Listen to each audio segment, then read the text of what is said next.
எல்லாருக்கும் வணக்கம். நீங்கள் பார்க்க போகிற டாபிக் வந்து பார்த்தீங்கன்னா விசிட்டர் விசா. அதாவது விசிட்டர் விசாலேருந்து கன்வெர்ட் டு ஒர்க் பர்மிட்டு இல்லைன்னா ஸ்டூடெண்ட் விசா. இதை பற்றி தான் கொஞ்சம் டீட்டெயிலாக பார்க்க போகிறோம்.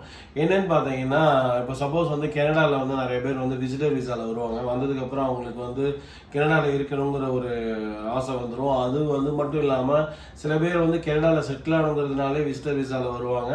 அவங்க வந்து கனடாவுக்கு வந்ததுக்கப்புறம் விசிட்டர் விசாலேருந்து ஒர்க் பர்மிட்டாகவும் கன்வெர்ட் பண்ண முடியும், ஸ்டூடெண்ட் விசாவும் கன்வெர்ட் பண்ண முடியும். அதுலேருந்து இங்கே கனடாலே ஈஸியாக கொஞ்சம் செட்டில் ஆக முடியும் அப்படிங்கிற ஆப்ஷன் வந்து கனடா கவர்மெண்ட் கொடுத்துருக்காங்க.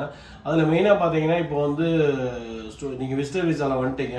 வந்ததுக்கப்புறம் வந்து நீங்கள் ஒர்க் பர்மிட்டாக கன்வெர்ட் பண்ணணும்னா அது வந்து ப்ராசஸ் வந்து பார்த்தீங்கன்னா LMIA அப்படிங்கிற ஒரு ப்ராசஸ் மூலமாக தான் நம்ம வந்து ஒர்க் பர்மிட்டாக கன்வெர்ட் பண்ண முடியும். அது கொஞ்சம் ஈஸி கிடையாது, கொஞ்சம் கஷ்டம்தான். அதை பற்றி எல்லாம் ஃபுல் டீட்டெயில்ஸ் நான் ஏற்கனவே ஒரு வீடியோவில் போட்டிருக்கேன், அதை நீங்கள் போய் பாருங்கள். அதுக்கப்புறம் வந்து பார்த்தீங்கன்னா, சப்போஸ் நீங்கள் வந்து ஒர்க் பர்மிட்டை கன்வெர்ட் பண்ணுறது கொஞ்சம் ஈஸி இல்லைங்கிற பட்சத்தில் அடுத்தது ஆப்ஷன் என்னன்னு பார்த்தீங்கன்னா ஸ்டூடெண்ட் விசா.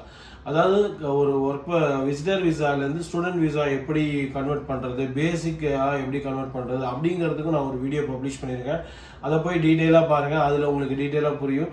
இதில் வந்து இந்த ஸ்டூடெண்ட் விசான்னு பார்த்தீங்கன்னா அதில் வந்து சில அப்டேட்ஸ் கொடுத்துருக்காங்க. இப்போ IRCCயில் வந்து ஸ்டூடெண்ட் விசா இருந்தால் அதுக்கு என்னென்ன அப்டேட்ஸ் இப்போ ரீசெண்டாக அப்டேட் பண்ணியிருக்காங்க, அது என்னென்ன அப்டேட்ஸ் பண்ணியிருக்காங்க அப்படிங்கிறத இந்த வீடியோவில் பார்க்க போகிறோம். வாங்க பார்க்கலாம். நீங்கள் இதுதான் முதல் டைம் நம்ம சேனலுக்கு வரதா இருந்ததுன்னா கண்டிப்பாக சப்ஸ்கிரைப் பண்ணுங்கள், லைக் பண்ணுங்கள், ஷேர் பண்ணுங்கள். ஸோ தட் இந்த இன்ஃபர்மேஷன் நிறைய பேருக்கு ரீச் ஆகும்.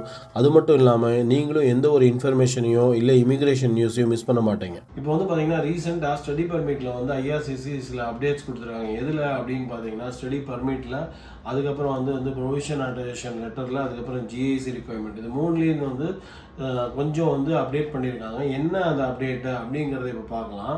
இப்போ வந்து பார்த்தீங்கன்னா, நீங்கள் வந்து விசிட்டர் விசாவில் இப்போ உள்ளே இருக்கீங்க, அதாவது கனடாக்குள்ளே இருக்கீங்கன்னு வச்சுக்கோங்களேன். நீங்கள் வந்து விசிட்டர் விசாவில் இருந்துட்டு நீங்கள் ஸ்டடி பர்மிட்டை மாற்றணும் அப்படின்னா நீங்கள் வந்து பார்த்தீங்கன்னா ஒரு சில எக்ஸம்ஷன்ஸ் எல்லாம் இருக்குது. என்ன எக்ஸம்ஷன்ஸ் அப்படின்னு பார்த்தீங்கன்னா, நீங்கள் IRCCயோட வெப்சைட் போய்க்கோங்க. இந்த லிங்க் வந்து என்னோட டிஸ்கிரிப்ஷனில் கொடுத்துருக்கேன். இந்த லிங்க் போயிட்டீங்கன்னா இதில் கிளியராக அவங்க மென்ஷன் பண்ணியிருக்காங்க என்னென்ன எக்ஸம்ஷன்ஸ் இருந்தால் நீங்கள் வந்து விசிட்டர் விசாலேருந்து ஸ்டூடெண்ட் ஒர்க் பர்மிட்டாக கன்வெர்ட் பண்ண முடியும் அப்படிங்கிறத சொல்லியிருக்காங்க. மெயினாக பார்த்தீங்கன்னா, நீங்கள் சப்போஸ் வந்து நீங்கள் வந்து விசிட்டர் விசாலையும் இருக்கலாம், இல்லை சப்போஸ் வந்து உங்கள் ஸ்பௌஸ் வந்து ஒர்க் பர்மிட்டில் இருக்கலாம், நீங்கள் ஓப்பன் ஒர்க் பர்மிட்டில் இருக்கலாம், நீங்கள் ஓப்பன் ஒர்க் பர்மிட்டில் இருந்துட்டு ஸ்டூடெண்ட் விசாவை மாற்றலாம். இந்த மாதிரி எக்ஸப்ஷன்ஸ் எல்லாம் இருக்குது, அதெல்லாம் இங்கே மென்ஷன் பண்ணியிருக்காங்க. இதை வந்து ஒரு தடவை கோத்ரூ பண்ணி பார்த்துக்கோங்க. இப்போ நெக்ஸ்ட் ஒன் பார்த்தீங்கன்னா ப்ரொவிஷனல் அட்டஸ்டேஷன் லெட்டர் அப்படின்னு சொல்கிறாங்க. ப்ரொவிஷனல் அட்டஸ்டேஷன் லெட்டர் அதோட ரிக்வயர்மெண்ட்ஸ் என்ன அப்படிங்கிறத உங்களுக்கு வந்து நீங்கள் போய் பார்க்கணும் அப்படின்னா IRCC போய்க்கோங்க, இந்த வெப்சைட் போய்க்கோங்க. இந்த வெப்சைட்டில் அவங்களோட ப்ரொவிஷனல் அட்டஸ்டேஷன் லெட்டரோட ரிக்வயர்மெண்ட் சொல்லியிருப்பாங்க. அதே மாதிரி பார்த்தீங்கன்னா இது வந்து 215 படி பார்த்தீங்கன்னா நீங்கள் ப்ரொவிஷனல் அட்டஸ்டேஷன் லெட்டர் நீங்கள் கொடுக்க தேவையில்லை. அதாவது நீங்கள் சப்போஸ் வந்து கனடாவில் ஆல்ரெடி விசிட்டர் விசாவில் இருந்தீங்கன்னா, நீங்கள் இங்கேருந்து ஸ்டூடெண்ட் ஒர்க் பர்மிட் அப்ளை பண்ணுறதா இருந்ததுன்னா அந்த 215 படி பார்த்தீங்கன்னா நீங்கள் வந்து ப்ரொவிஷனல் அட்டஸ்டேஷன் லெட்டர் நீங்கள் சப்மிட் பண்ண தேவை கிடையாது. அடுத்தது பார்த்தீங்கன்னா GIC ரிக்வயர்மெண்ட்ஸ். அந்த GIC ரிக்வயர்மெண்ட்ஸ் அப்படிங்கிறது பார்த்தீங்கன்னா, நீங்கள் வந்து சப்போஸ் கனடாவில் விசிட்டர் விசாவில் இருந்தீங்கன்னா நீங்கள் வந்து விசிட்டர் விசாலேருந்து ஸ்டடி பர்மிட்டாக கன்வெர்ட் பண்ணும்போது இந்த GIC ரிக்வயர்மெண்ட்ஸ் வந்து உங்களுக்கு எலிஜிபிள் கிடையாது. நீங்கள் GIC ரிக்வயர்மெண்ட்ஸ் அண்டர் வரமாட்டீங்க. இப்போ இதை பற்றி GIC ரிக்வயர்மெண்ட்ஸாக என்ன, இதை பற்றி உங்களுக்கு மோர் டீட்டெயில்ஸ் வேணும் அப்படின்னு பார்த்தீங்கன்னா, நான் ஆல்ரெடி ஒரு வீடியோ பப்ளிஷ் பண்ணியிருக்கேன் GIC ரிக்வயர்மெண்ட்ஸாக என்னங்கிறது. அதை போய் பார்த்தீங்கன்னா உங்களுக்கு தெரியும். ஆனால் உங்களுக்கு விசிட்டர் விசாவில் இருக்கிறவங்களுக்கு இந்த GIC ரிக்வயர்மெண்ட்ஸ் கிடையாது.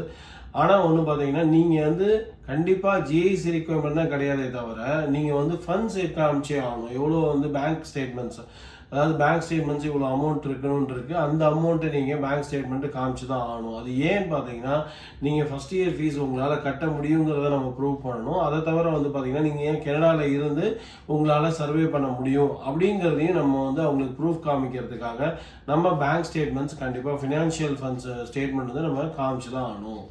அடுத்தது பார்த்தீங்கன்னா IELTS ரிக்வயர்மெண்ட். IELTS ரிக்வயர்மெண்ட் அப்படிங்கிறது பார்த்தீங்கன்னா இது மேண்டேட்ரியா அப்படின்னு பார்த்தீங்கன்னா, விசா அப்ளிகேஷனுக்கு நீங்கள் இது மேண்டேட்ரி கிடையாது. ஆனால் வந்து பார்த்தீங்கன்னா, நீங்கள் வந்து காலேஜில் போய் சீட் வாங்கணும்னா காலேஜ்லேயோ இல்லை யூனிவர்சிட்டிலையோ நீங்கள் வந்து MBA படிக்கணும் இல்லை டிகிரி படிக்கணும் அப்படின்னா அப்போ அது மேண்டேட்ரி. ஸோ நீங்கள் கண்டிப்பாக IELTS முடித்தா தான் உங்களுக்கு காலேஜில் சீட் தருவாங்க. காலேஜ் சீட் கொடுத்தா தான் உங்களால் விசா அப்ளை பண்ண முடியும். ஆனால் விசா அப்ளை பண்ணுறதுக்கு IELTS வந்து மேண்டேட்ரி கிடையாது. இது மட்டும் இல்லாமல் பார்த்தீங்கன்னா, இப்போது வந்து புதுசாக ரீசெண்டாக ஒரு அப்டேட் கொடுத்துருந்தாங்க ஜனவரி மாதம்.